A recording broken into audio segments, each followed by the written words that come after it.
Well, we met in the Cannes Film Festival in '63. Buñuel was preparing Diary of a Chambermaid, and he was looking for a young French co-writer to write a script with him. And knowing well the French country, I am a countryman, so I was sent to the Cannes Film Festival by an agent in Paris, the producer, and we met for a lunch. I suppose, I know, we were several, he met, I don't know which ones, he met 2, 3 or 4 other young screenwriters, and I arrived, I never met him, of course, before, but at 1 o'clock precisely, I was waiting for him in the hall of the hotel. He was talking with some friends on the terrace. Then he stood up and came up to me at 1, punctual. And he said, Mr. Carrière, yes, let's go to have a lunch. And we had a long lunch together, more than 2 hours. And of course, I knew about his films, for a long time. He didn't know about what I had done, and that I had done very little. Only 2 short films. One of them had won the Academy Award with Pierre Tex, and Le Soupirant, which was a feature film. We had won the prix, the first prize in France. And he asked me about who I was, where I was coming from, and he was very happy to know that I knew some Latin, that I was from the South. We always had something in common, which was the Mediterranean origin, climate, I would say, And then the first question was, do you drink wine? And I said, not only I drink wine, but I am the son of a winemaker's family. Oh, good, he said. So that was a very good point. Later, he was about to tell me, if we had nothing, if you had been no good at all as a writer, at least we could have talked about wine. And then 2 things were, I think, thinking about it, years later, 2 things were quite important. One was that the films I had written and directed with Pierre Tex were in the tradition of what we call the slapstick comedy, American burlesque comedy from the 20s. And nobody notices that, chronologically speaking, the period of the slapstick, which means the 20s, corresponds exactly to the best time of surrealism. And there is a connection between this American burlesque cinema and the surrealistic movement. And the proof is that in the first number of the surrealistic revolution, the review, there was a picture of Buster Keaton. So there is a secret correspondence which never has been studied between these 2 movements, quite important in the 20th century.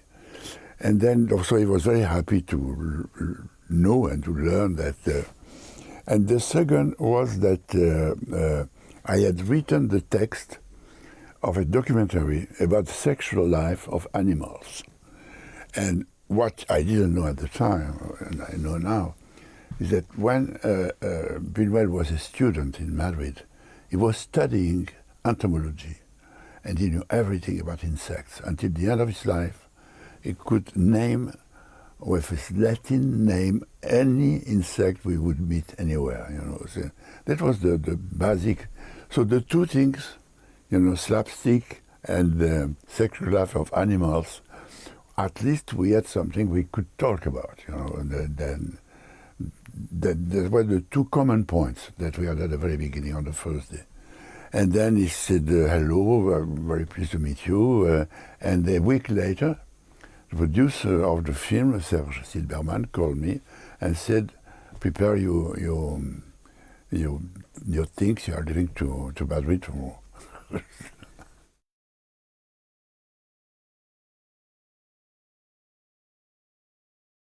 About the Chambermaid, there is a real difference, great difference, between an adaptation of a book and an original story. We did 6 films together, 9 scripts, but only six of them became Buñuel's film. And 3 are adaptations of novels, and 3 are original stories. So with this one, we had a book. At least we had a book. And even if you reject the book, or part of the books, at least you have something that you can start with, a material, some characters. And I knew that, and it was confirmed later, that Buñuel had been attached from his youth, was born in 1900, to some French and Belgian European writers from the end of the 19th century. Pierre Louis, Huysmans, and Octave Mirbeau. These 3 were, when he was young, he was extremely shocked and by these 3 writers. And until the end of his life, he was faithful to these 3 men.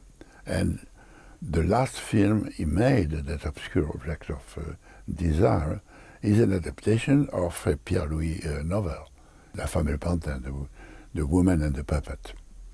And we also tried to make an adaptation of Là-bas by Huysmans, but finally he decided not to make the film. The text has been published, but not as a film yet. Maybe someday somebody will make the film.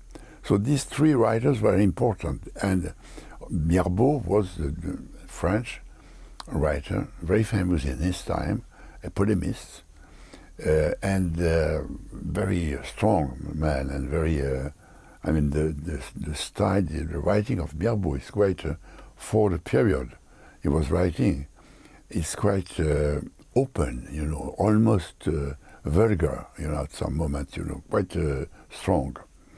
And so at the very beginning we sat together, and the first day you don't know what you are going to do.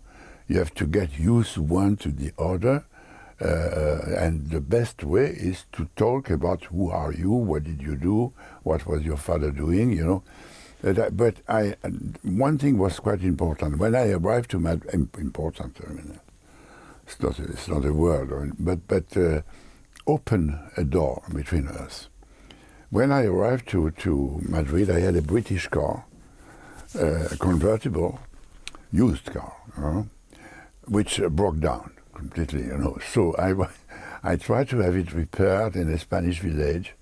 I didn't speak a word of Spanish at the time, It was a disaster. So finally, when the car, was up to go again, I met on the streets, on the road, I saw 3 young guys, your age, even younger, trying to stop cars, So I took them. I said 3 Spanish, they could help me. I was alone. And it happened that they were, I swear to you, there were 3 seminarists, studying to be priests. So they get into the car, convertible, can you imagine? And they didn't speak French at all, and they didn't speak Spanish. So the only way to understand each other was to speak Latin. So I arrived in Madrid the first time driving 3 seminarists, Spanish, and speaking Latin. When I told that to Buñuel, he said, that's a good beginning. About the book of Mirbeau, Jean Renoir, when he was in America, had made already an adaptation, which we haven't seen, because François Truffaut told us not to see it. And he was very commanding. Don't go to see the Jean Renoir film and make your film. I don't know why, if he didn't like it, but I never saw that film. I'm still obeying Truffaut today. Yes, with Paulette Godard was playing the part of the Chambermaid.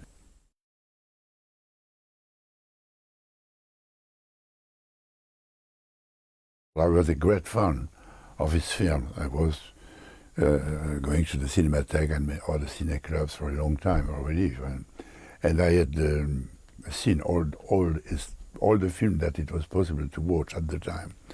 I was impressed.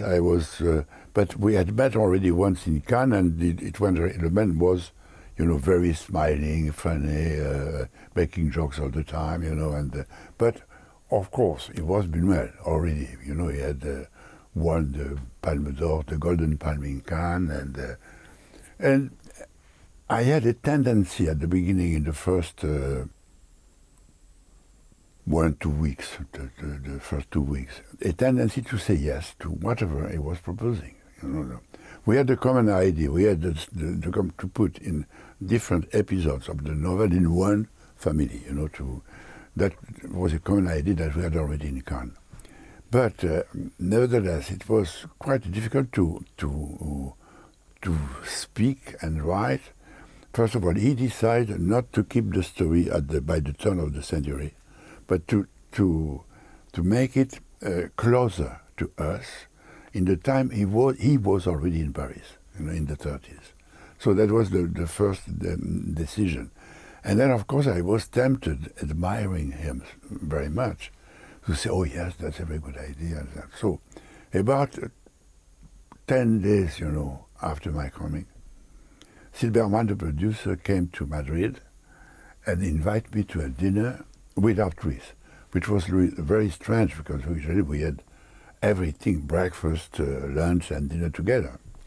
For once, Buñuel wasn't there, and Silberman told me that, he's very happy about you, he says that you work very well, but, there was a but, but you have to say no from time to time. And then I realized that I was, the Mr. Yes. And that Buñuel had asked Silberman to come to Madrid to tell me only that, that. And then it changed our relationship little by little, step by step. I tried to oppose to some of his propositions that I didn't like, and to propose mine, and to discuss and to defend my point of view, and that's how we start. That was the real difficulty at the beginning. For the other films, it never occurred again, never. One of the lessons that he taught me, we had a boring scene to write for the Chambermaid. It was in the dining room scene. They're always boring, because people are sitting, they talk, and that's all, and eat. And it's difficult to make a long story short, we were just looking for what could give some animations to that lunch. And he said to me, oh, I have an idea. The lady of the house takes some little bread like this, she goes like this, and the camera follows her, and we see there is a white boar there, sitting by the table, and he eats the bread. And I said to that's wonderful, I laughed. And it's wonderful, that's okay, it's a very good idea, the idea that a wild animal is there. And he told me no, immediately he told me no, it's impossible. I said, why? Because from that moment on, everybody in the theater will ask, when shall we see the wild boar again? So the wild boar stole the story completely. It's not the story of the main characters anymore, but the story of the wild boar. What is it doing there? Why? And so on. So, bye-bye, wild boar. That's what was one of my first lessons.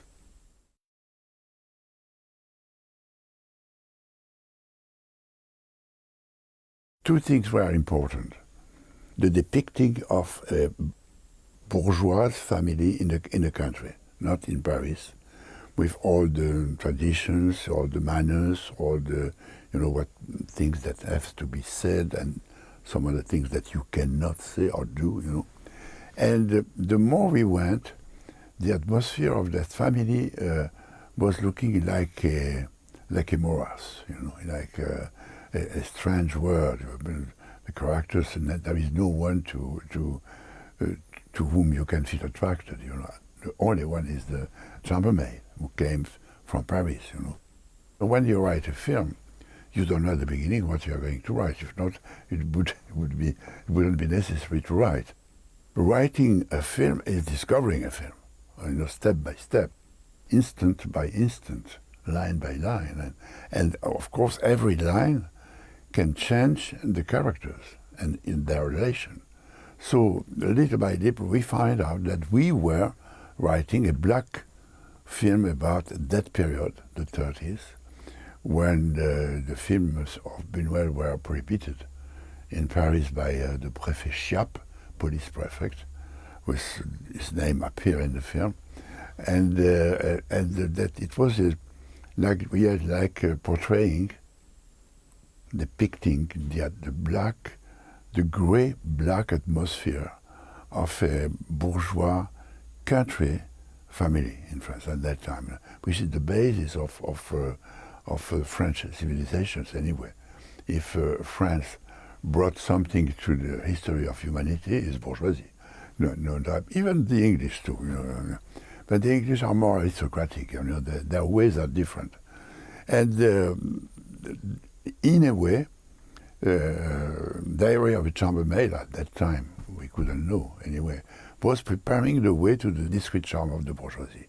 They are the same characters, more or less, but more elegant, more refined, more Parisian in the discreet charm. But it was the way.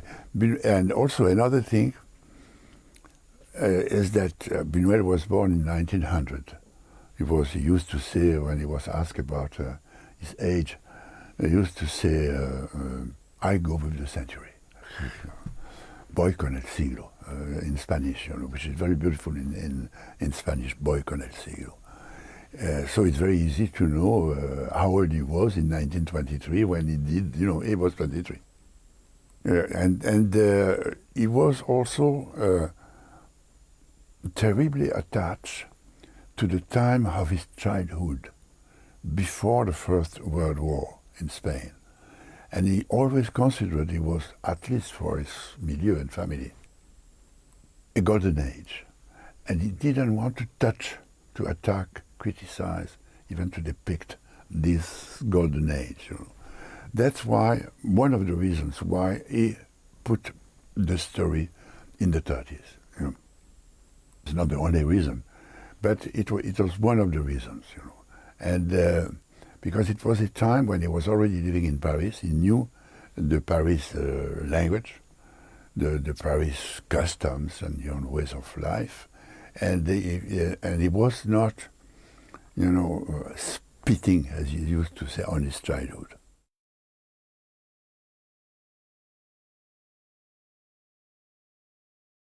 Usually the screenwriter never goes to the set during the shooting, for several reasons. First of all, he's already busy with another film, writing another film.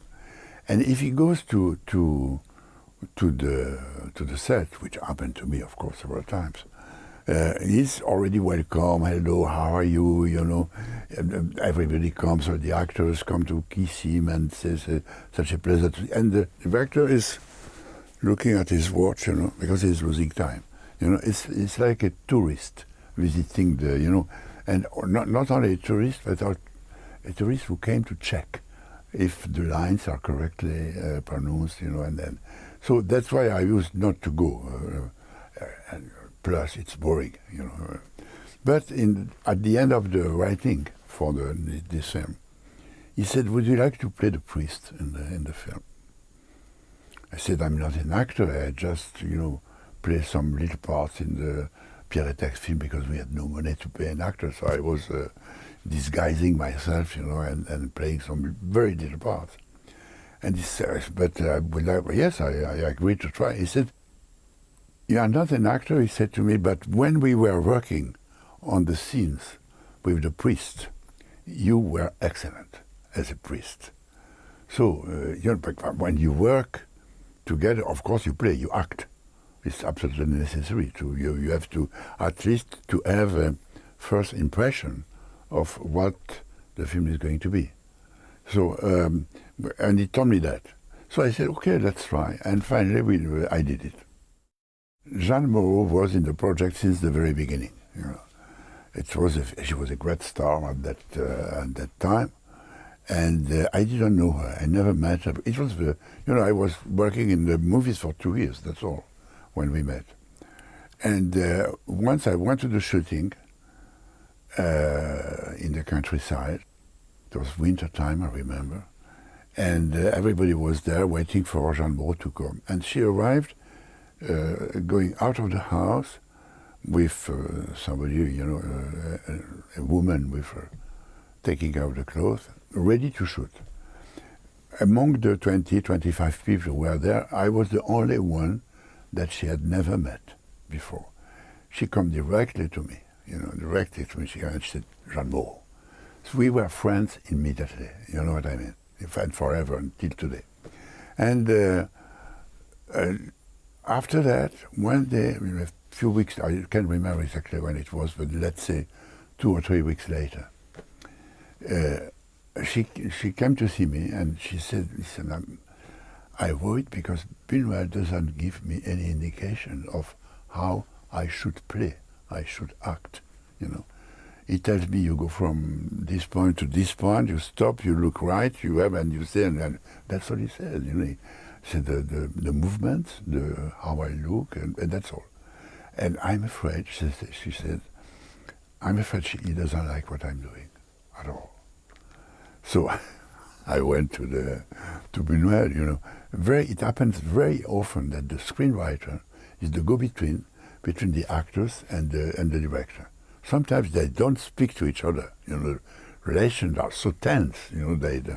So I went to Buñuel and I said, listen, Jean-Maud told me that she worries about your opinion, upon her, that maybe you don't like the way she acts, and you never tell her, anything about acting properly, to speak properly.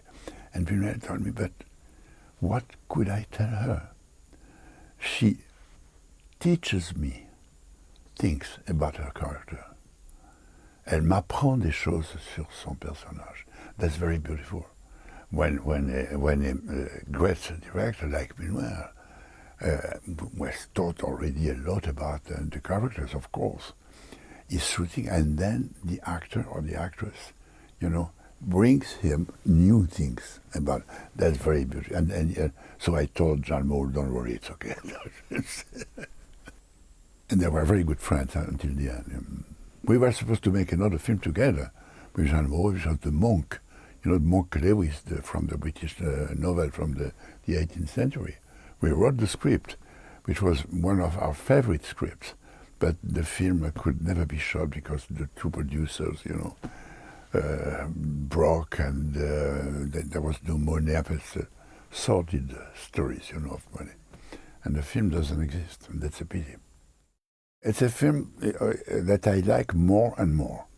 When the film was released and when I saw it, I liked it, but I knew already what I was going to see, And it was a period film. It was, and I liked it, but no more than some other films that, And the more I go, the more I realize how subtle was the work of Buñuel in that film, to maintain a certain level of, how could I say, to contempt, but in the same time, of affection to his characters, But for instance, Michel Piccoli understood perfectly well, like Jean-Maud, what Buñuel was looking for, And every time I see the film now, I like it better and better. It was a good success when it was released, but and I liked the film. It was normal, but not as much as I liked, for instance, Phantom of Freedom or when I saw them for the first time. But now, the more I go, the more I feel close, and maybe it's a question of age. Now I'm old. This countryside milieu is far beyond, something that almost disappeared in France. It's almost like it's a period film, not only because it takes place in the 30s, but also concerning the feelings of the characters and their behavior. So that's why I appreciate very much, and it's a period film, but which remains true, true and strong at some moments.